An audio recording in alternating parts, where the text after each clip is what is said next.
जय हिंद। तो आज हम बात करेंगे पूर्वी तटीय मैदान की। साथियों, पूर्वी तटीय मैदान मोस्ट इम्पॉर्टेंट है एग्ज़ाम की दृष्टि से। पूर्वी तटीय मैदान आप लिख लीजिए कि ये बहुत ही महत्वपूर्ण है। यदि आप अगर यूपीएससी की भी तैयारी कर रहे हैं, यदि आप यूपीपीसीएस के एग्ज़ाम को अगर मेंस लिखने भी जा रहे हैं, तो आप इन पॉइंटों को जो मैं बताने जा रहा हूँ, इन पॉइंटों को ध्यान में रखिए। यदि आप अगर एसएससी, सीजीएल, सीएचएसएल जैसी एग्ज़ाम एसएससी के भी हाई लेवल की तैयारियां कर रहे हैं, एसएससी जीडी वगैरह की, तो साथियों लूसेंट पढ़ने के अलावा थोड़ा कॉन्सेप्ट पर भी ध्यान देना ज़रूरी है। तो इस क्लास में देखिए, मैं एक प्रकार से आपको कॉन्सेप्ट सहित लेके चलता हूँ। साथियों, वो बात सही है कि आप लूसेंट पढ़ेंगे और वहाँ पर जाएंगे, और वहाँ पर क्या होता है कि लूसेंट पढ़ने के बाद आपको क्या होता है कि पढ़ने के बाद एग्ज़ाम देने के बाद वो चीज़ भूल जाता है, जिससे कि वो चीज़ हमको नहीं करना है। हमको एक बेसिक से और समझ करके बातें करना पड़ेगा, जिससे कि हर जगहों पर किसी भी चीज़ की एग्ज़ाम की आप नोट्स बनाते चलिए एक प्रकार से, तो आपको वो चीज़ समझ में आती जाएंगी। मैंने इसके पिछले वाली क्लास में पश्चिमी तटीय मैदान की भी चर्चा की है, पश्चिमी घाट की भी चर्चा की है, भारत के प्रायद्वीपीय पठार के बारे में भी चर्चा कर चुका हूं। इसके पिछली वाली क्लास में साथियों इंडियन ज्योग्राफी से मैं पढ़ा रहा हूं। इंडियन ज्योग्राफी आपकी संपूर्ण एनसीईआरटी से चल रही है, जिससे कि हर एक पॉइंट आपको कॉन्सेप्टिव मिलेंगे। झक्कास, शानदार, जबरदस्त, जिंदाबाद। आइए शुरू करते हैं। तो पूर्वी तटीय मैदान, पूर्वी तटीय मैदान आप हेडिंग डालेंगे पहले। ज़्यादा बड़ी क्लास नहीं होगी, क्योंकि आज की क्लास में हम चर्चा करेंगे केवल पूर्वी तटीय मैदान की, ओनली पूर्वी तटीय मैदान। इसको मैं पहले आपको पॉइंट लिखूंगा, फिर आपको मैं समझाऊंगा कि किस प्रकार से क्या चीज़ें हैं, कहाँ से कहाँ तक कैसे है पूर्वी तटीय मैदान, तो उसके बारे में हम चर्चा करेंगे। आइए देखते हैं। तो आपको पहले इसमें पॉइंट आप लिखेंगे कि यह हुगली नदी, किससे भैया? हुगली नदी, हुगली नदी से, हुगली नदी से कहाँ तक? हुगली नदी से कन्याकुमारी तक। कहाँ तक भैया? कन्याकुमारी तक विस्तृत है। क्या है? कन्याकुमारी तक विस्तृत है। एक प्रकार से अगर हम बात करें कि हुगली नदी कहाँ पर है, तो हुगली नदी आपको पश्चिम बंगाल में देखने को मिलेगी, जो कि गंगा की एक सहायक नदी है। मैंने बहुत बार ये बातें चर्चा कर लिया है। कलकत्ता आपका हुगली नदी के किनारे ही बसा हुआ है। ध्यान रखना, एग्ज़ाम की दृष्टि से पॉइंट वाइज मैं जो भी बोल रहा हूं, उसको आप अपने कॉपी में बार बार एक प्रकार से आपका रिवीजन भी होता चल रहा है। तो हुगली नदी से लेकर के पूर्वी तटीय मैदान का कहां कहां विस्तृत है, मतलब फैलाव कितना है। पूर्वी तटीय मैदान की बात करें, तट क्या होता है और घाट।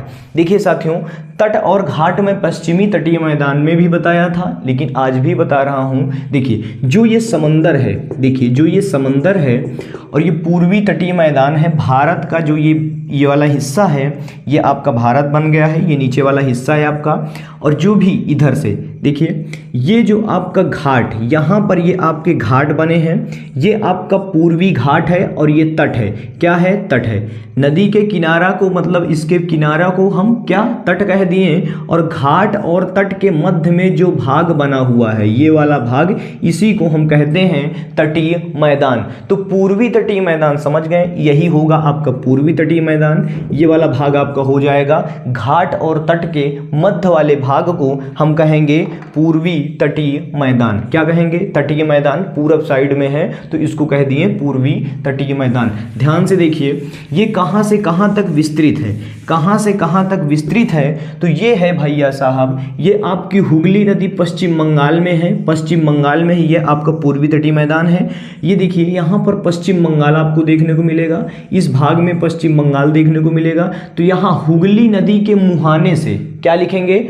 हुगली नदी के मुहाने से कन्याकुमारी तक विस्तृत है। ये वाला पूर्वी तटीय मैदान कहाँ तक है? हुगली नदी के मुहाने से कन्याकुमारी तक विस्तृत है या फैला हुआ है। क्या फैला हुआ है? फैला हुआ है। पहला पॉइंट लिखेंगे आप ये सर, ठीक है। अब दूसरी बात अगर हम बात करें, देखिए अगर मैं बात करूं कि पूर्वी तटीय मैदान आखिरकार कितना चौड़ा होगा, तो पश्चिमी घाट से, मतलब कह सकते हैं कि पश्चिमी घाट में जो भी कुछ जगहों पर ये पूर्वी तटीय मैदान, मतलब पश्चिमी घाट में कुछ जगहों पर हमको चौड़ाई मिलेगी, जो कि आपको गुजरात में नर्मदा नदी और नर्मदा नदी के मध्य में आपको चौड़ाई देखने को मिलेगी, ठीक है। नर्मदा और तापी के मध्य में जहाँ पर सर्वाधिक चौड़ाई थी पश्चिमी घाट में, लेकिन यहाँ पर क्या है कि पूर्वी तटीय मैदान की सर्वाधिक जो चौड़ाई है, चौड़ाई की बात करें कि ये देखिए, जैसे ये पूर्वी तटीय मैदान है और यहाँ पर सर्वाधिक चौड़ाई तमिलनाडु में है। कहाँ है? पूर्वी तटीय मैदान की सर्वाधिक चौड़ाई तमिलनाडु में है। तमिलनाडु में है सर्वाधिक चौड़ाई, लिख लेंगे सर्वाधिक चौड़ाई।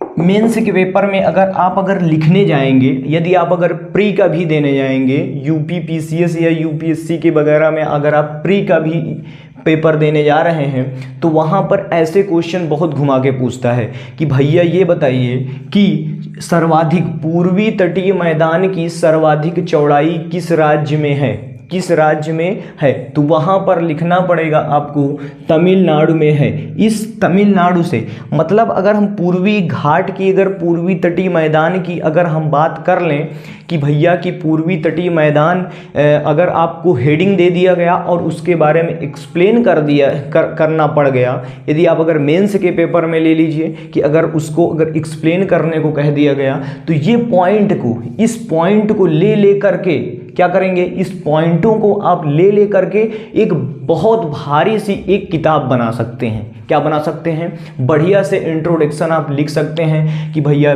तमिलनाडु में अगर हम यहाँ से क्या हुगली नदी से कहाँ तक, कन्याकुमारी तक ये विस्तृत है और इसकी सर्वाधिक चौड़ाई तमिलनाडु में है। इस प्रकार से आप इसको एक प्रकार से बढ़िया से एक्सप्लेन कर सकते हैं, बढ़िया वर्ड में। तो दोनों इम्पोर्टेंट है एक पॉइंट में, मतलब कि अगर आप प्री का भी पेपर देने जा रहे हैं और अगर आप जैसे कि प्री एसएससी वगैरह का एग्ज़ाम देते हैं, सीजीएल सीएचएसएल वगैरह का, एसएससी जीडी का भी देते हैं, तो वहाँ पर भी ऐसे क्वेश्चन उठा करके पूछ लिए जाते हैं कि तमिलनाडु में अगर पूछ लिया गया कि पूर्वी घाट की, मतलब पूर्वी तटीय मैदान की सर्वाधिक चौड़ाई कहाँ है, तमिलनाडु बताना पड़ेगा। ऑप्शन में दे दिया जाएगा 4 ऑप्शन। मेंस के भी पेपर में देखिए, कोई देख करके नहीं आया है कि क्या पूछा जाएगा। कभी मेंस के पेपर में, प्री के यूपीएससी के प्री में पूछ लिया जाता है सबसे बहुत एकदम तुच्छ सवाल, ठीक है। तो तुच्छ सवाल इंसान क्या करता है कि उसको पढ़ता नहीं है और उसको क्या करता है कि उसको सोचता है कि प्री में पूछा ही नहीं जाएगा, लेकिन जब जाता है कि प्री में पूछ लिया गया तो वहीं पे मुंह बना के बैठ जाता है। तो वो नहीं करना, हमको एक एक पॉइंट को ध्यान में रखते हुए उसको पढ़ते चलना है। तो ध्यान रखिए कि तमिलनाडु में किसकी, पूर्वी तटीय मैदान की तमिलनाडु के राज्य में, तमिलनाडु में सर्वाधिक चौड़ाई है। क्या है? सर्वाधिक चौड़ाई की बात करें तो देखिए साथियों, सर्वाधिक चौड़ाई मतलब यहाँ पर मान लीजिए इतना चौड़ा है और यहाँ आकर के ये इतना चौड़ा हो गया। क्या हो गया? तमिलनाडु वाले भाग में, ये तमिलनाडु को मान लीजिए ये भाग है और इसमें क्या हुआ कि यहाँ पर आकर के क्या हुआ कि सर्वाधिक मतलब ज़्यादा चौड़ा हो गया है। कितना चौड़ा हो गया है? ज़्यादा चौड़ा हो गया है। तो इस प्रकार से इसको हम ध्यान देंगे और इस प्रकार से इसको लिखेंगे।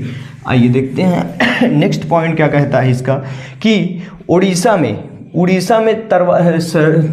में पूर्वी तटीय मैदान को उत्कल तट कहते हैं। उत्कल तट, ध्यान रखना, उड़ीसा में, ये भी आपका प्री में पूछ सकता है कि उड़ीसा में कहाँ भैया, उड़ीसा में इसको क्या कहते हैं? उत्कल तट।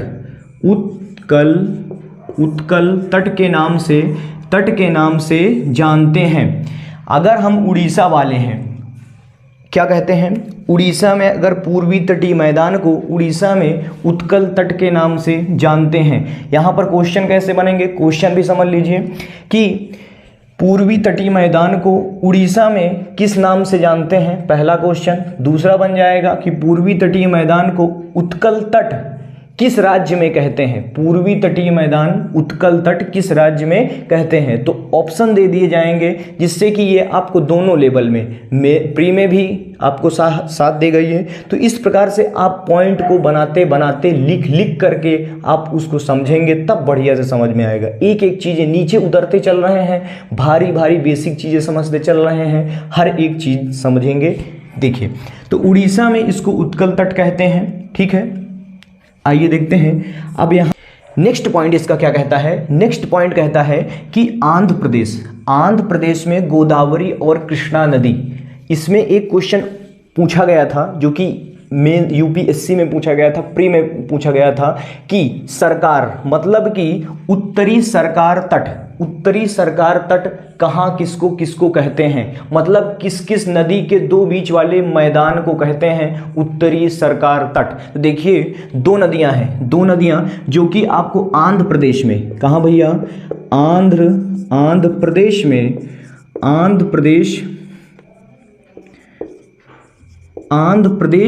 देखिए, आंध्र प्रदेश में क्या है कि आंध्र प्रदेश में आपको दो नदियां मिलेंगी। पहली है आपकी गोदावरी और दूसरी हो जाएगी आपकी कृष्णा नदी। क्या हो जाएगी साथियों, कृष्णा नदी। तो इन दोनों, मान लीजिए ये इधर कृष्णा नदी है और इधर गोदावरी है, तो इस बीच वाले भाग को हम कहते हैं उत्तरी सरकार तट, उत्तरी सरकार तट। ध्यान रखना, दिस इज मोस्ट इंपॉर्टेंट। उत्तरी सरकार तट किन दो नदियों के मध्य में स्थित है, तटीय मैदान की बात कर रहे हैं, पूर्वी तटीय मैदान, जिसमें आंध्र प्रदेश वाले भाग में आप जाएंगे तो उत्तरी सरकार मतलब कि उत्तरी सरकार तट गोदावरी और कृष्णा नदी के मध्य वाले मैदान को कहते हैं। क्या कहते हैं, तटीय मैदान को कहते हैं उत्तरी सरकार तट गोदावरी और कृष्णा नदी के मध्य वाले भाग को। ये पॉइंट बहुत ही इम्पोर्टेंट है, इसको लिखना बहुत ही जरूरी है। तमिलनाडु में इसको कोरोमंडल तट कहते हैं। क्या कहते हैं, कोरोमंडल तट कहते हैं। कहाँ पर भैया, तमिलनाडु में इसको क्या कहते हैं, कोरोमंडल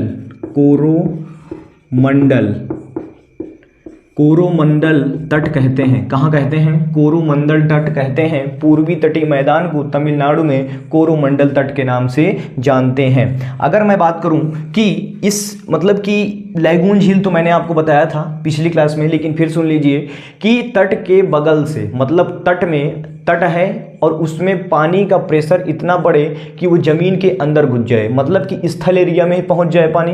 तो इस प्रकार की संरचना बन जाएगी। मान लीजिए इधर पानी है, इधर ये पानी भरा हुआ है और बीच में क्या हुआ कि पानी का प्रेशर पड़ा और ये क्या हुआ कि इस प्रकार की धारण कर ली और यहाँ पर भी पानी पहुँच गया। तो इस ऐसे भाग को हम कहते हैं लैगून झील, मतलब कि इधर मैदान और बीच में पानी भर गया, तो इसी को हम कहते हैं, क्या कहते हैं, लैगून झील। तो यहाँ पर भी कुछ लैगून झीलें पाई जाती हैं, पूर्वी तटीय मैदान में कुछ लैगून झीलें भी पाई जाती हैं, देखने को मिलती हैं। तो पहली आपकी लैगून झील है आपकी चिल्का झील का नाम सुने होंगे, जो कि एक लैगून झील है। कहाँ है, उड़ीसा में चिल्का झील है। क्या है, उड़ीसा में एक लैगून झील है जिसका नाम चिल्का झील है। और आंध्र प्रदेश में पुलिकट झील है। क्या है, पुलिकट झील है, जो कि ये भी एक क्या है, मोस्ट इम्पोर्टेंट। तो लिखेंगे उड़ीसा में लैगून झील, उड़ीसा में लैगून झील कौन सी है, लैगून झील लिखेंगे कि उड़ीसा राज्य में स्थित लैगून झील। क्या है, लैगून झील, जिसका नाम है चिल्का झील। और दूसरी है आपकी लैगून झील, दूसरी है आपकी, कहाँ है ये, आंध्र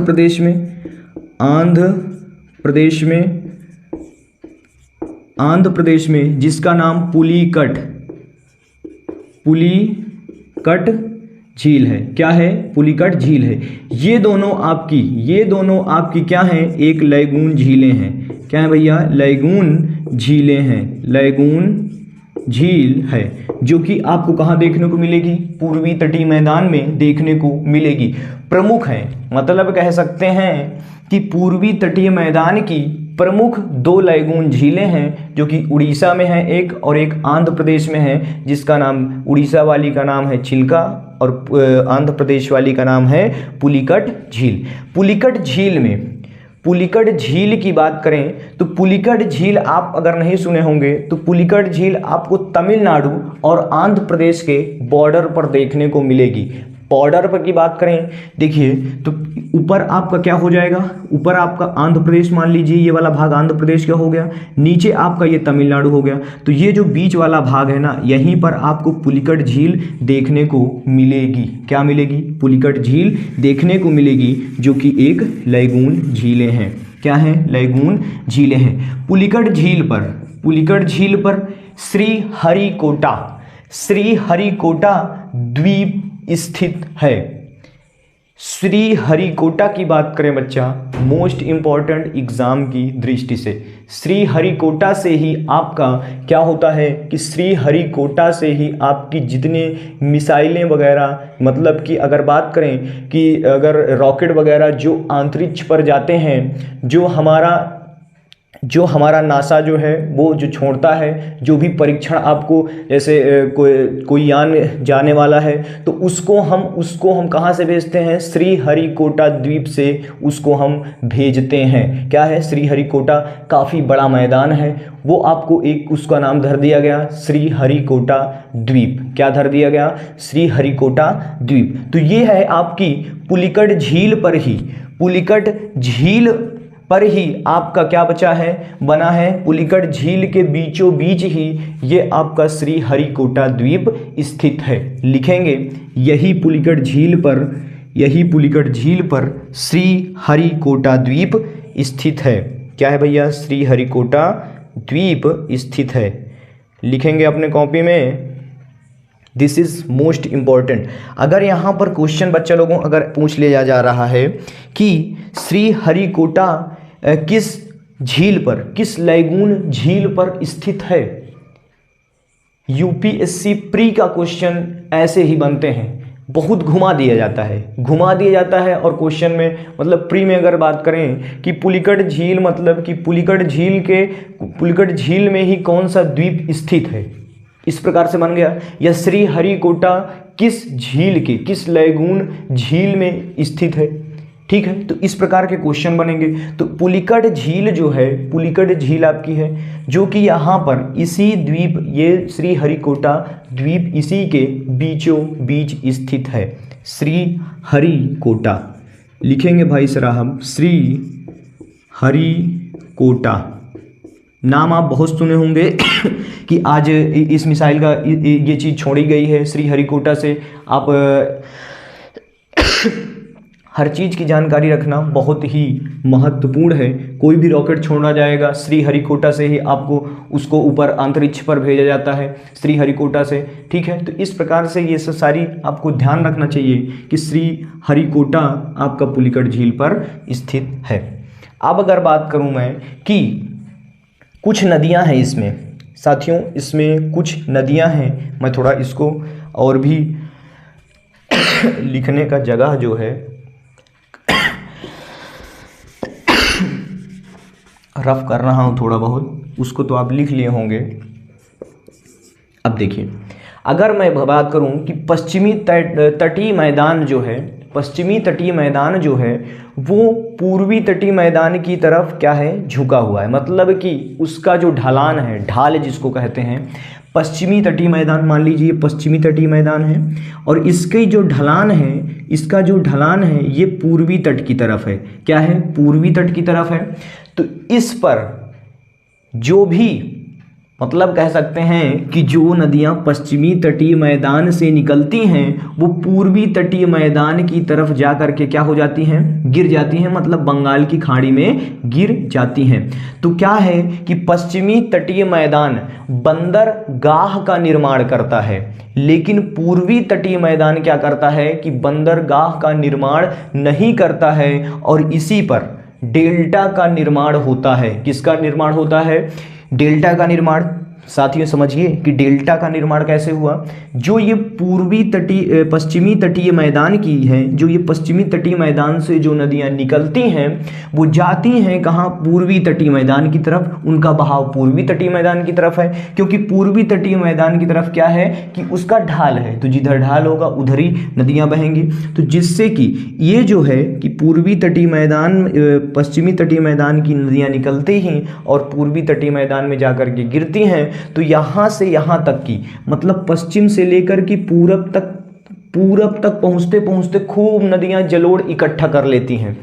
जलोढ़ की बात करें तो मिट्टी, कंकड़ वगैरह सब इकट्ठा करते बहाते हुए जाती हैं और यहाँ पर आकर के, मतलब कि यहाँ पर आकर के छोड़ देती हैं, पूर्वी तटीय मैदान में छोड़ देती हैं, जिससे कि यहाँ पर डेल्टा का निर्माण हो जाता है।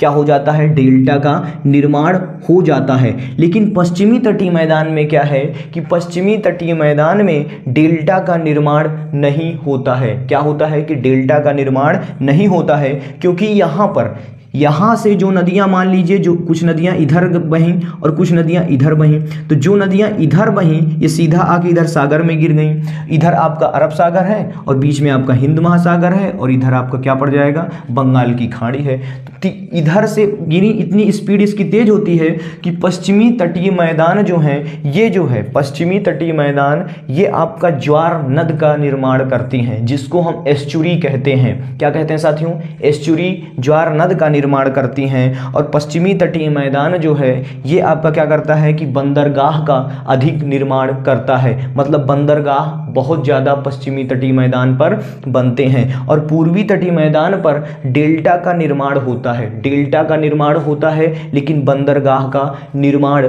नहीं होता है। ये ध्यान रखेंगे, बंदरगाह बहुत ही इंपॉर्टेंट है।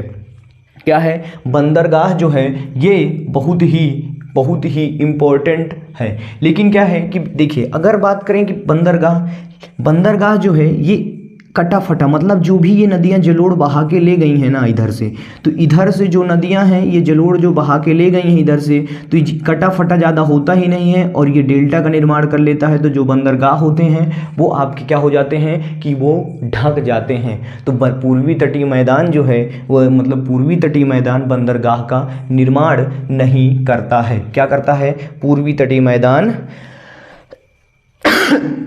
में बंदरगाह का निर्माण नहीं करता है। ये बात बहुत ही इम्पॉर्टेंट है। अगर मैं बात करूं कि इसकी नदियां जो हैं, तो इसमें नदियां जो हैं, मान लीजिए इधर से जो नदियां हैं तो इसकी नदियां महानदी है, गोदावरी है, कृष्णा है, कावेरी है, जैसी आदि नदियां आपको यहाँ पर देखने को मिलती हैं, जिनका ढाल किधर है? पूर्वी तटीय मैदान की तरफ है। यहीं पर ये इतनी बातें आपको मोस्ट इम्पोर्टेंट याद रखनी पड़ेगी। बंदरगाह ध्यान रखना और डेल्टा ध्यान रखना कि पश्चिमी, ये चीज़ मेंस के पेपर में, यूपीएससी में अगर आप प्री देने जा रहे हैं तो उसमें आपको ये चीज़ अधिक देखने को मिलेगा। ये देखने को क्या दे देगा कि भाई साहब किधर कोई किस घाट पर कौन सा घाट है, मतलब कौन सा, कुछ भी लिख देगा कि कौन सा तटीय मैदान है जो बंदरगाह का अधिक निर्माण करता है। कौन सा तटीय मैदान है जो बंदरगाह का अधिक निर्माण करता है? तो पश्चिमी तटीय मैदान अधिक निर्माण करेगा बंदरगाह का, लेकिन पूर्वी तटीय मैदान बंदरगाह का निर्माण नहीं करता है, क्योंकि इधर डेल्टा, मतलब कि पश्चिम से बहने वाली नदियाँ कहाँ जा कर के गिरती हैं?